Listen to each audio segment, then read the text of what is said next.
জিন ইবাদত করবে কোথায়? জিন ইবাদত করবে তার জগতে।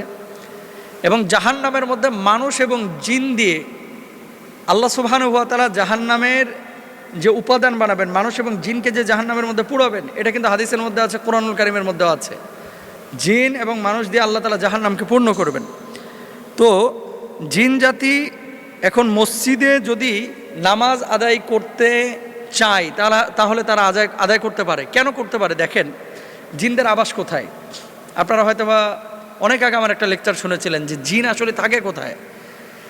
জিন যে সমস্ত জায়গা, তাদের আদর্শ জায়গা হচ্ছে ডোবা পানি, যেটা একেবারে সমুদ্রের মতো, সাগরের মতো পানি না, অথই পানি না, ধরেন 2 হাত 3 হাত এরকম আয়তনের একটা পানি, যেগুলোকে আমরা ডোবা বলে থাকি, নর্দমা বলে থাকি। এবং এর ভিতরে দেখবেন বড় বড় ঘাস থাকে, ধানের এই গাছের মতো ঘাস থাকে।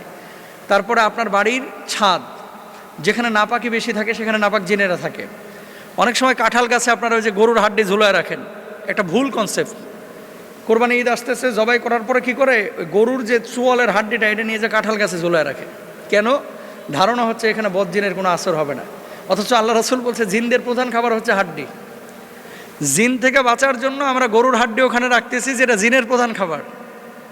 তো এগুলো আসলে মানে ভুল কনসেপ্ট। রাসূল আকরাম সাল্লাল্লাহু আলাইহি ওয়াসাল্লাম মক্কায় জন্মগ্রহণ করেছেন। মক্কায় একটা উল্লেখযোগ্য মসজিদ আছে, যে মসজিদটার নাম হচ্ছে মসজিদে জিন। এবং একটা ওয়াদি আছে, উপত্যকা আছে, যে ওয়াদিটাকে বলা হয় ওয়াদিয়ে জিন। এখানে অনেক ঘটনা ঘটেছে, আপনারা যারা গিয়েছেন আপনারা জানেন।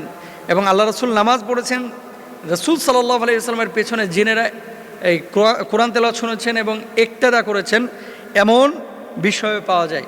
সুতরাং মসজিদে যদি জিনেরা নামাজ আদায় করতে চায় তো এটা তাদের সম্ভাবনা আছে।